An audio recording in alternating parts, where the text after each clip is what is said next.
하나님 말씀 호세아 10장 1절에서 4절 다 같이 읽겠습니다.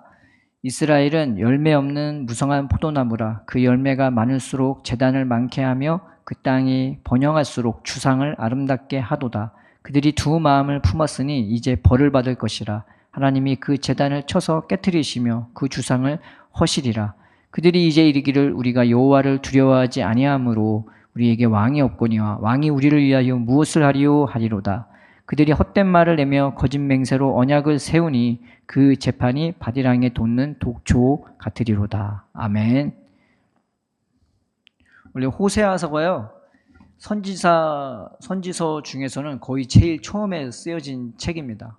그리고 특이하게도 보통의 선지자들이 대부분 유다 출신임에 반해서 이 호세아만 북이스라엘 출신으로 이 문법이나 뭐 문화나 그런 게 다르기 때문에 이게 번역하기가 굉장히 까다로운 거죠. 그래서 호세아를 번역하는 게 다 달라요. 그리고 이 히브리어로 써여진 이 호세아서가 원본이 심하게 훼손된 게 많아갖고요.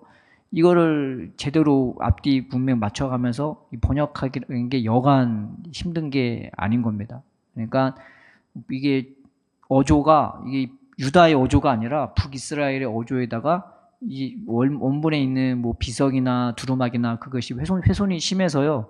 성경에서 제일 번역하기 까다로운 책 중에 거의 톱으로 꼽히는 책입니다. 그럼에도 불구하고 호세아서가 되게 중요한 것은 이 호세아서를 읽으면은 누구의 마음이 보이냐면 하나님의 마음이 읽혀진단 말이에요. 우리를 향한 그 하나님의 사랑, 우리가 얼마나 연약하고 무능하고 무지하고 미련하고 완악하고 강팍하게 하는지 이 호세아서를 보면 그걸 읽을 수가 있단 말이죠. 그래서 호세아를 봤을 때 무슨 내용인가를 보는 게 중요한 게 아니라 그 상황을 보면서 하나님 마음이 어땠을까?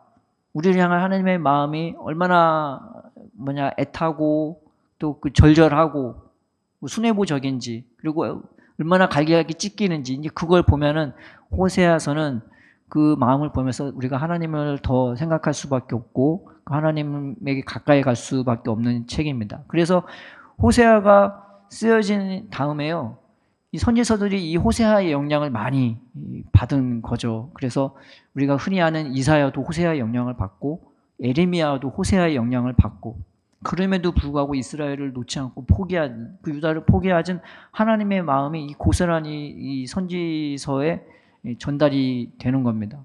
그래서 이 12선지서 중에 제일 탑이 어디냐? 호세아라 말한 말이죠. 원래 한 묶음이에요. 그래서 12선지서라 나와 있는데 그 톱이 호세아고, 호세아가 이 선지서의 전반적인 영향을 끼쳤다고 보통 학자들도 보고요.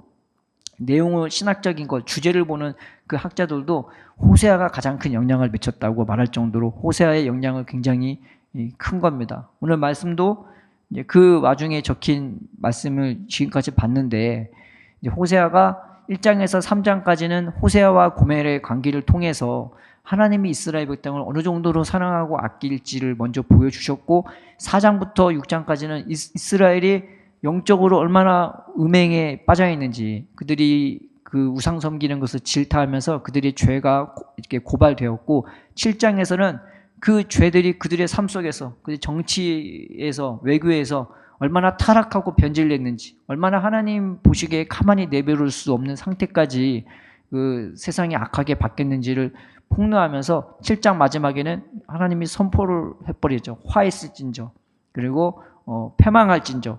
그래서 하나님이 이제는 치실 수 없는 상태가 된 것을 선언하면서 8장부터는 하나님이 어떻게 치실 것을 이제 보여주는 겁니다. 그래서 8장에는 아수르를 통해서 하나님이 이스라엘 백성을 치실 것을 말씀해 주셨고, 9장에서는 가만히 내버려 두는 것이 아니라 그들을 그 땅에서 쫓아내서 이제는 이방이 흩어져 살게끔 하나님이 그들을 때리실 것을 말씀해 주셨고, 또 그들에게 기근이 있게 하셔서 그 땅에서는 도저히 살 수 없을, 자녀도 키우고 열매도 맺을 수 없을 정도로 하나님이 그렇게 치실 것을, 그렇게 쫓아내실 것을 보여주고 있는 것입니다. 오늘 10장은 그 하나님의 다시 한번 그들의 죄를 드러내면서 이들의 죄가 얼마나 심했는지, 얼마나 하나님의 마음을 애타게 하고 하나님이 손을 둘 수밖에 없는지 이제 그 장면을 보여주는 건데, 이스라엘은 원래 하나님이 뭐라고 얘기했냐면 이스라엘은 하나님의 포도나무라고 그렇게 얘기했었습니다. 그래서 이사야서 5장에 보면은 그냥 포도나무가 아니라 극상품 포도나무였다고, 하나님이 그 정도로 아끼고 사랑했다고 보여주고 있는 거죠. 근데 오늘 말씀은 좀 다릅니다. 10장 1절 보면 하나님이 뭐라고 그러자면은 이스라엘은 열매 맺는 무성한 포도나무라라고 나와 있죠. 근데 이 무성한 포도나무가 이렇게 울창하고 그런 포도나무를 말하는 게 아니라, 이 무성한 뜻이 원래 무슨 뜻이냐면은 공허하다, 뭔가를 파괴하다, 황폐케 하다, 이런 뜻으로 훨씬 많이 쓰여지는 단어예요. 그러니까 이 단어를 썼다는 것은 이게 좋은 의미로 무성한 의미가 아닌 거예요. 어떤 포도나무냐? 누군가를 살려주고 누군가를 이렇게 맛있는 걸 나눠주는 포도나무가 아니라 주위를 황폐케 하는 그런 포도나무예요. 근데 그런 포도나무가 열매를 맺으면 맺을수록 어떻게 하겠어요? 좋은 짓만 하는 게 아니라 자기만 이득되게 하고 자기만 쾌락으로 빠지게 하는 그런 죄를 저지르면서 그 죄가 많을수록 이 주위를 황폐케 하는 그 일을 하는 것입니다. 그래서 처음에 나온 단어가 무성한 포도나무야 이스라엘은, 이렇게 단어가 나옵니다. 이게 굉장히 하나님이 이 존재 자체를 굉장히 악하게 보고 있는 거죠. 근데 그 열매가 많을수록 재단을 많게 한답니다. 재단을 많게 한다는 것은 그들이 섬기는 그 바알 신전을 많게 한다. 하나님 섬기는 그 예배를 더 많이 하고, 하나님 섬기는 그 예배로 모이는 것이 아니라 바알을 섬기는 그 예배를 더 많이 한다는 겁니다. 그 예배에서 뭘 하냐?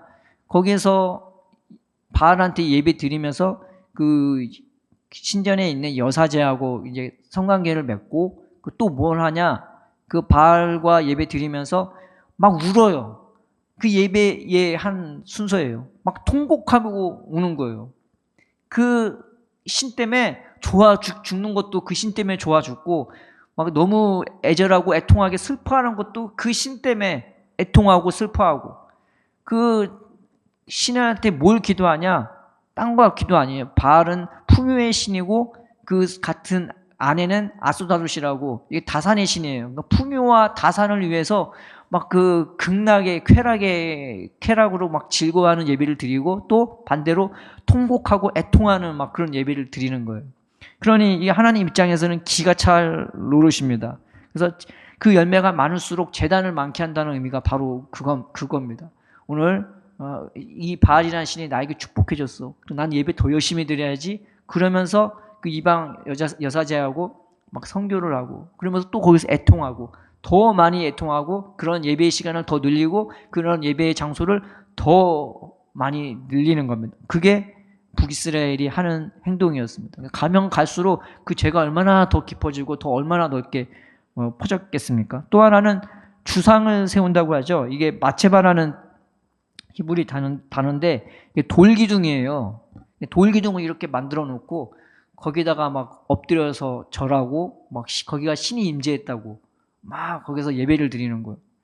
그냥 돌인데 거기다가 막 음식을 갖다 바치고, 거기다가 막 화관을 씌우고, 뭐 형상을 그리고 막 그러면서 별짓을 다 하는 거죠.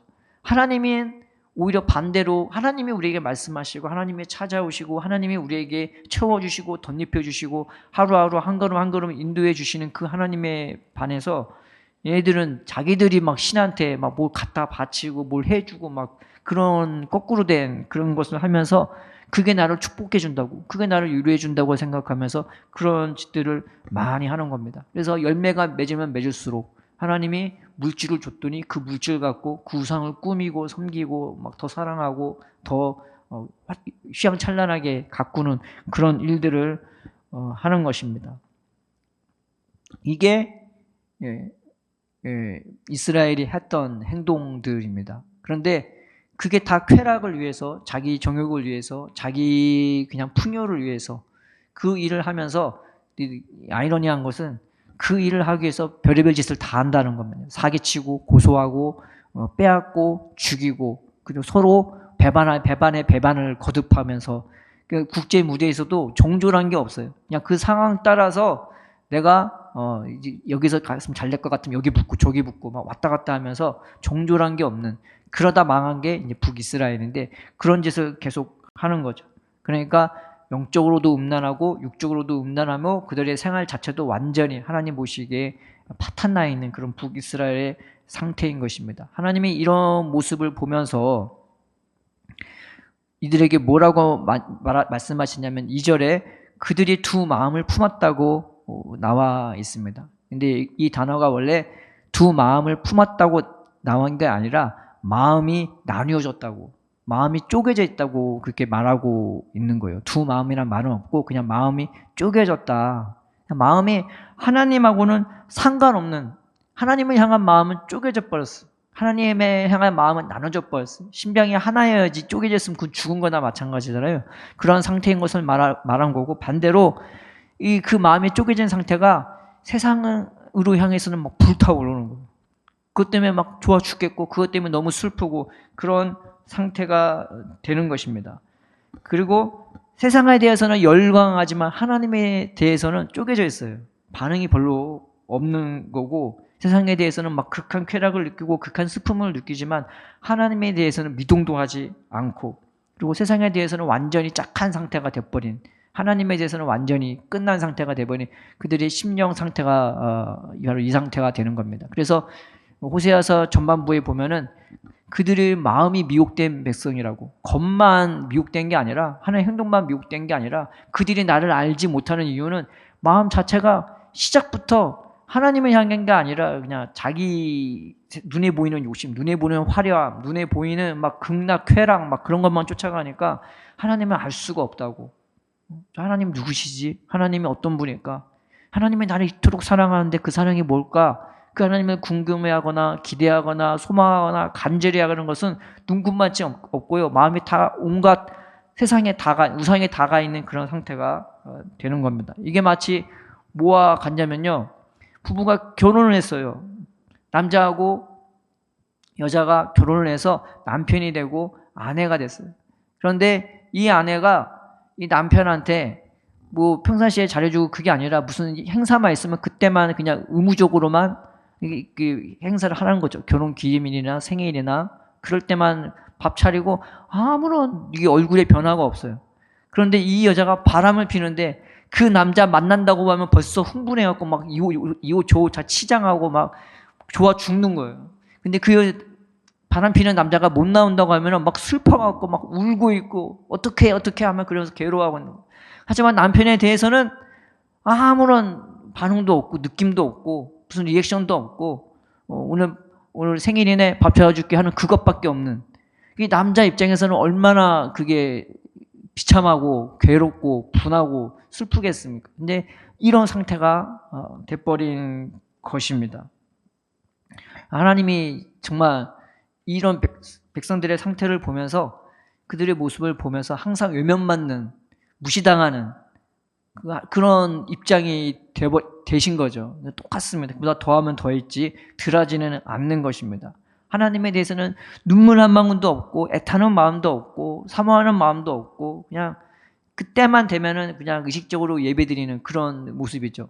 이 이스라엘의 한 비석에 보면요, 그들도 여호와를 섬겼다고 성경은 나와요. 근데 우리가 볼 때는 아닌 것 같은데 하는데, 그 문화 발굴단이 거기서 이제 비석을 하나 발견하는데 거기서 어떤 비석을 발견했냐? 내가 남편 되는 여호와의 이름과 부인 되는 아스다롯의 이름으로 너희를 축복한다고.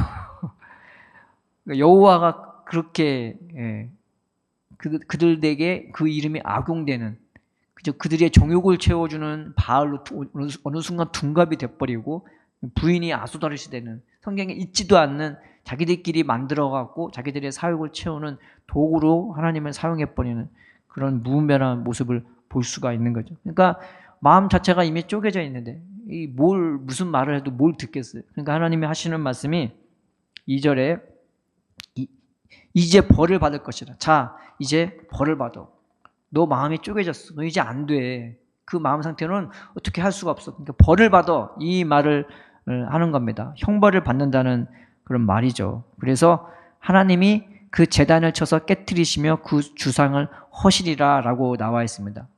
그럼 벌을 받으면은 분명히 이 북이스라엘을 때려야 되는데 하나님이 북이스라엘을 여자를 먼저 때리시는 게 아니라 지금 누굴 먼저 때리냐? 주상을 쳐서 깨트리고 제단을 쳐서 깨트리고 주상을 허시리라 이 말씀을 하는 겁니다.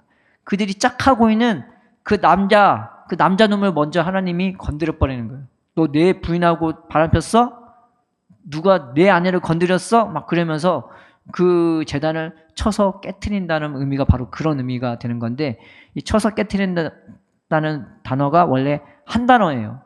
그 성경에서 그 어린 양 제사를 드릴 때 그 목을 꺾는다는 그런 단어가 나오거든요. 근데 이 단어가 그 단어입니다. 목을 꺾어버리는 거. 그 제단에 목을 꺾어버리는데, 말하자면은 그 제단을 붙잡고 멱살 모가지를 붙잡고 비틀어버리는, 누가 감히 내 안에 건드려 막 그러면서 멱살을 먼저 확 휘어잡아버리는 것. 그 다음에 주상을 허시리라. 그 주상이 아까 돌기둥이라고 했잖아요. 그냥 돌기둥에 이것저것 치장하고 꾸미고 거기다 기름도 붓고 술도 붓고 음식도 갖다 바치는 그런 별의별 짓을 다 한다고 하잖아요. 근데 이 헌다는 말이 그냥 다 흩어버리는 거예요. 다 난잡하게 만들어버리는, 그리고 그거를 파괴하고 부숴주는 것을 이걸 허시라라는 말로 하는 겁니다. 그래서 가갖고 한마디로 말하면 내 부인 건드린 그 남자 집을 완전히 박살을 내버리는 거예요. 지금 그 장면을 말씀하고 있는 것입니다. 하나님이 이 여자한테, 북이스라엘한테 하는 말이, 너는 나라만 바라봐야 할 텐데 네 마음 자체가 이미 병들어갖고 쪼개져갖고 어쩔 수가 없어. 그러면서 먼저 하시는 게 그 부인하고 놀아나고 있는 그 남자를 먼저, 나쁜 남자를 먼저 확 건드려버리는 게 2절의 장면이 되는 것입니다. 3절에 이 말씀이 있죠. 그들이 이제 이르기를 우리가 여호와를 두려워하지 아니하므로 우리에게 왕이 없거니와 왕이 우리를 위하여 무엇을 하리요 하리로다. 이게 이해가 안 가죠. 갑자기 여기서 왕이 나오니까. 근데 왜 갑자기 이 말이 나오냐? 이 말을 번역을 이제 다른 쪽에서 한 거를 잘 보면은 좀 달라요.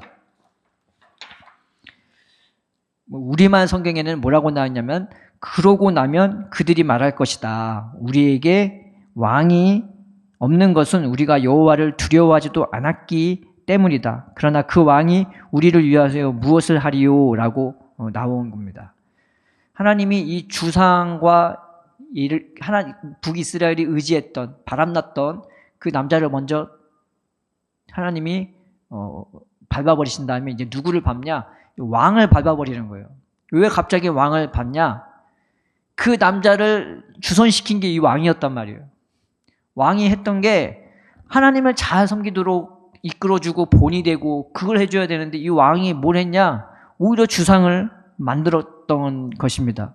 출애굽기 24장에 뭐라고 나와? 23장 하나님이 이스라엘과 언약을 하면서 하셨던 말씀이 뭐였냐면은 23장 23절에서 25절, 내 사자가 내 앞서가서 너를 아모리 사람과 헷 사람과 브리스 사람과 가나안 사람과 히윗 사람과 여부수 사람에게로 인도하고 나는 그들을 끊으리니 너는 그들의 신을 경배하지 말며 섬기지 말며 그들의 행위를 본받지 말고 그것들을 다 깨트리며 그들의 주상을 부수고 네 하나님 여호와를 섬기라.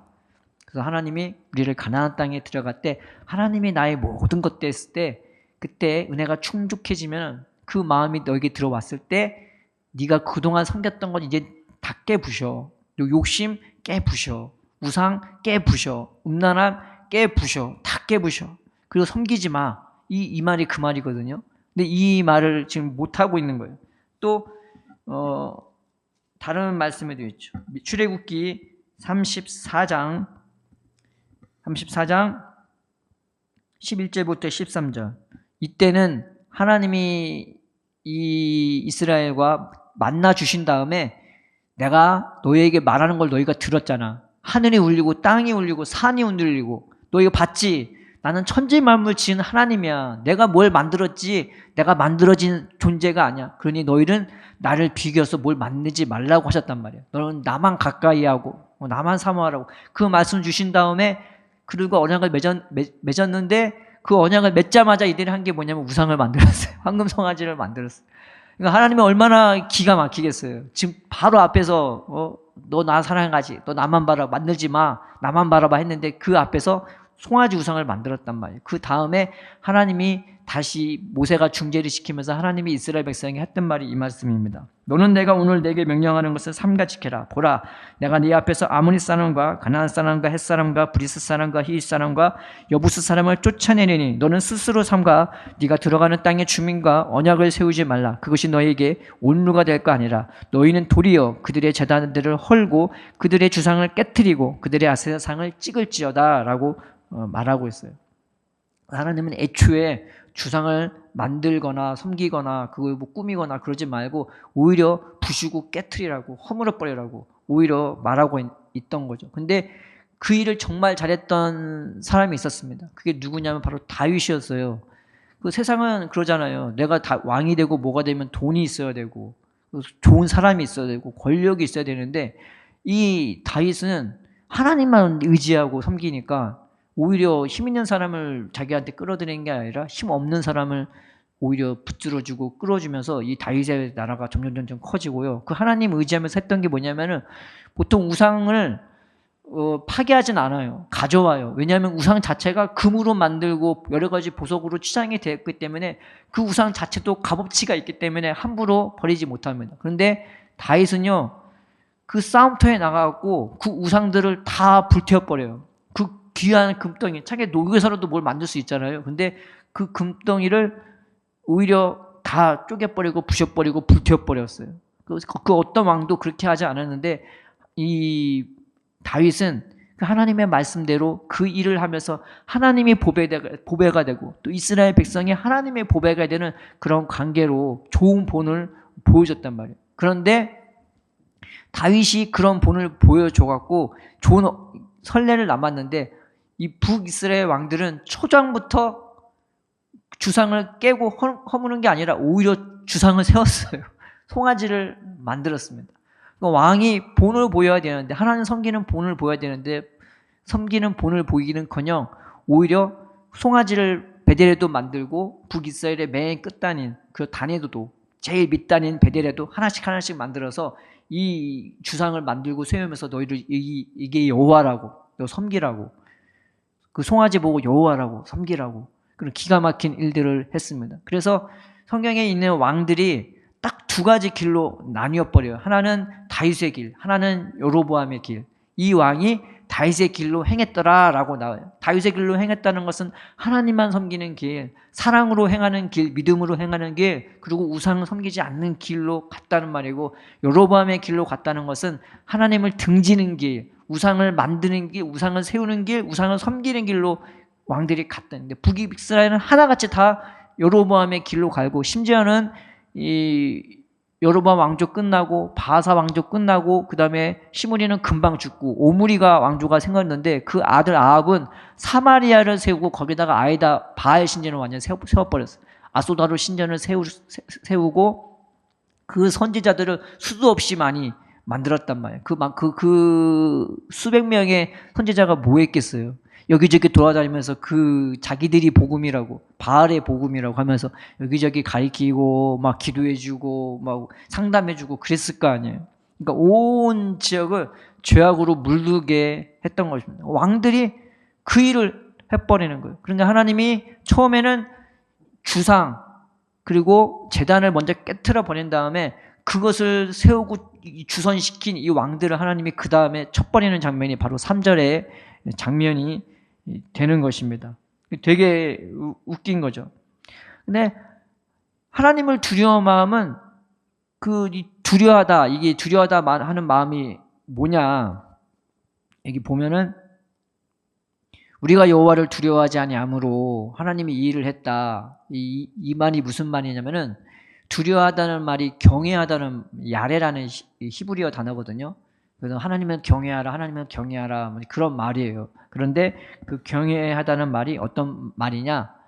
사랑하는 마음, 사모하는 마음, 두근두근 긴장하면서 그 사랑하는 사람 때문에 떨리는 그 마음, 그 다음에 애타는 마음, 간절한 마음, 바라보고 기대하고 의지하는 마음, 멀어질까 조마조마하고 더 가까이 하고 싶은 그 마음이 이게 하나님을 경외하고 하나님을 두려워하는 마음이에요. 근데 하나님이 이 일을 한 것은 그 마음이 어디로 갔냐? 우상한테 가 있단 말이에요. 그러니까 하나님이 너 나 무서워하지 않으니까 쳤다 그 말이 아니라 하나님으로부터 사랑이 완전히 멀어진 그것을 보고 하나님이 주상도 쳐버리고 왕도 쳐버리는 거예요. 그래서 그들이 아무것도 의지할 수 없게끔 만들어 버리시는 장면이 3절인 것입니다. 4절에 보면은 그들이 헛된 말을 내며 거짓 맹세로 언약을 세우니, 여기서 그들이라는 것은 왕들을 얘기해요. 왕들이 하나님을 섬기지 않게 만들고 송아지 말고 이거 여호와라, 그리고 남편 된 여호와와 부인 된 아스다롯의 이름으로 축복하노라, 그런 말도 안 되는 그런 헛된 말을 막 내뱉고, 이것이 신을 잘 섬기는 거야. 네가 신한테 헌금하고 예배하고 봉사 열심히 하면 너 하나님이 축복해준다, 바알이 축복해준다, 너 잘되게 해준다, 너 성공하게 해준다, 막 그런 세상이 듣기 좋은 그런 말들을 막 내쏟는 거예요.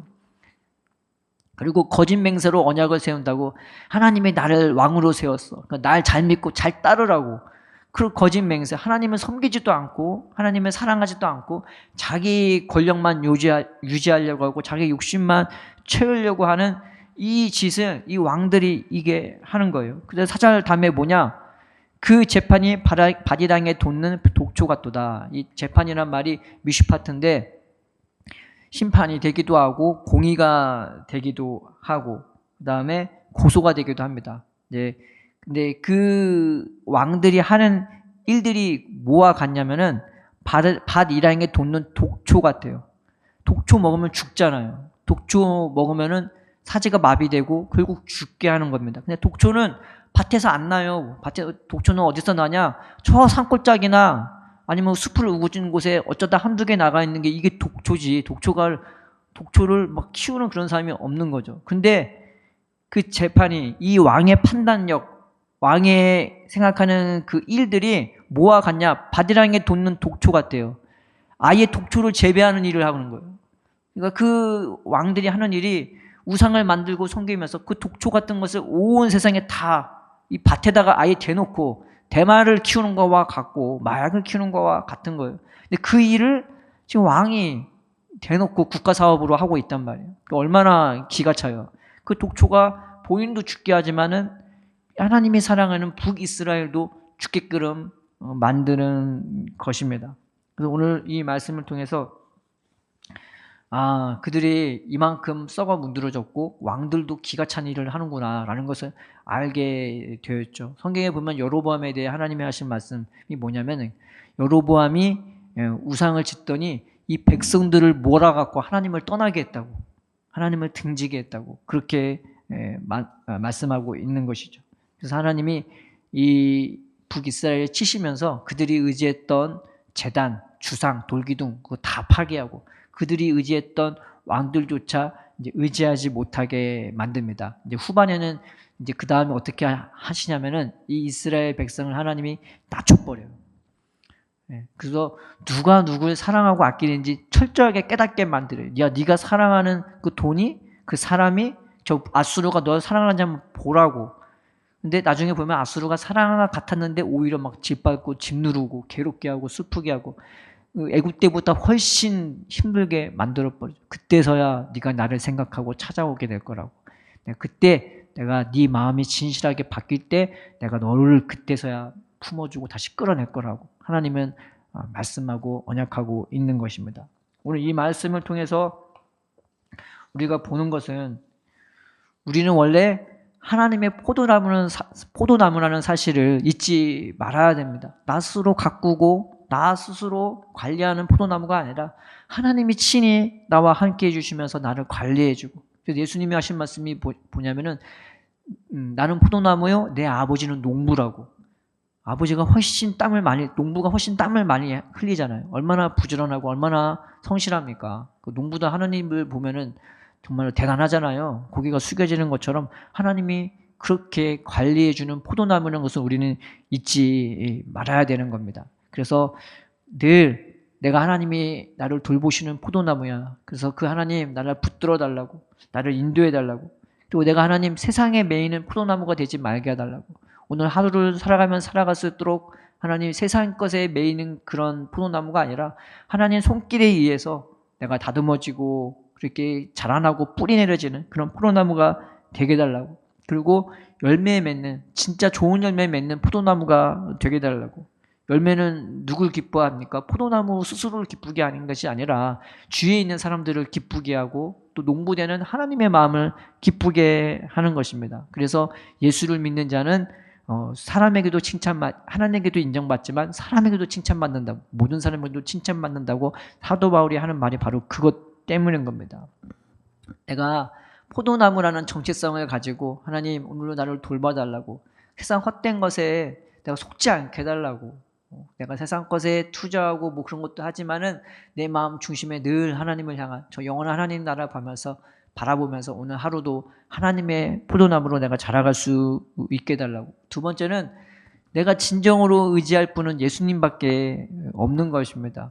진짜 예수님은요, 나를 하나님께로 인도하지 세상 헛된 것들에 이제 인도하는 것이 아닌 겁니다. 세상 것은 하나님의 돈도 주고 건강도 주고 재능도 주고 다 주지만은 그거는 다 이 세상에서 끝나잖아요. 근데 예수님은 그 영원한 것들로 우리를 인도해 주시고 우리를 붙들어 주시고 우리를 이렇게 하나님과 접할 수 있게끔 관계를 맺게끔 인도해 주시는 것입니다. 그래서 예수님은 헛된 말로 우리를 인도해 주시는 것이 아니라 이 왕들이 헛된 말로 야 너 그렇게 하면 축복받아, 너 그렇게 하면 성공해, 막 그런 헛된 말로 우리를 인도해 주시는 것이 아니라 우리에게 사랑해 주시고 품어 주셔서 참된 말로, 때로는 견책하는 말로도 우리를 붙들어 주시고 우리를 인도해 주시는 분이신 것을 우리가 잊지 맙시다. 또 예수님은 거짓 맹세로 언약하지 않았잖아요. 여로보암이나 뭐 아합이나 다 거짓된 걸로, 거짓말로 언약하면서 내가 너희들의 왕이고 하나님이 나를 세웠다고 막 말했지만 그 어떤 왕도 그들을 위해 수고하거나 땀 흘리거나 희생하거나 헌신하지 않으셨습니다. 근데 예수님은요, 시작 전부터 자기 목숨부터 내놓고 예수님은 일을 시작했어요. 진짜 예수님이 하신 일이 뭐였냐?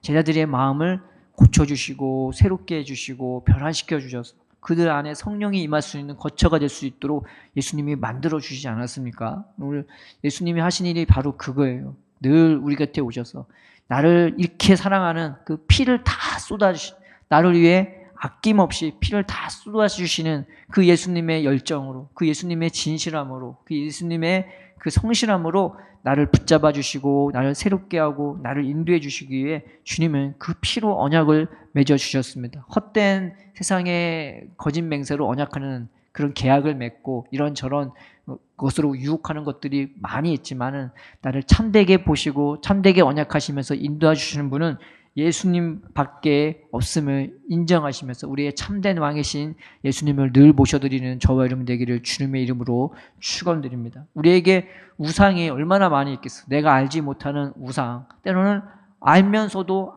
잘 안 되는 우상, 그리고 여기저기 박혀있는 그 상황에만 터져나오는 여러 가지 연약한 모습이 얼마나 많이 있겠습니다. 근데 그 우상을 깨트려 주실 분은 예수님밖에 없고, 그리고 나로 하여금 하나님을 경외하는 마음을 하라는데 막 갑자기 모르는 사람을 막 경외하라고 하면 어떻게 하겠어요? 근데 그 경외하는 마음을 주실 분도 예수님밖에 없습니다. 사모하는 마음도, 그 애틋한 마음도, 간절한 마음도 예수님이, 그 마음도 우리에게 허락하시는 분이시니 우리가 예수님을 의지하고 세상 것 우리가 의지하지 않게 하고 두려워하지도 않고 오히려 강하고 담대하게 살도록 인도해 주시는 분도 예수님밖에 없음을 우리가 믿으시면서, 또 사람 죽이는 독초 맺는 포도나무가 아니라 나도 살리고 하나님께 영광이고 주위 사람들도 평안을 주고 새 생명을 전달해 주는 그런 도구로, 그런 포도나무로 나를 인도해 주실 분도 예수님밖에 없음을 우리가 알면서 우리가 예수님께 붙은 포도나무가 됩시다. 이 말씀 붙잡고, 하나님, 내가 세상 것에 휘둘리지 말게 하시고 세상 헛된 것에 속아서 거기에 끌려 세상 것 붙잡고 그것 갖고 애타고 그것 갖고 막 어떻게 될까 조마조마한 인생이 아니라 내가 하나님 붙잡고 살아가는 인생 되게 해달라고, 정말 죽은 다음에 더 영원한 세계가 있다는 것을 우리가 안다면은 하나님 내게 오늘 하루 내 삶을 통해서 주님 가르쳐 주시고 깨닫게 해주시고 확실하게 깨달을 수 있도록 표적을 보여주시고 그 은혜로 내가 하루하루 살아갈 수 있도록 기쁨으로 감사함으로 평안으로 우리 예수님 손 붙잡고 따라갈 수 있도록 인도해달라고 기도하는 저 여러분 되기를 바랍니다.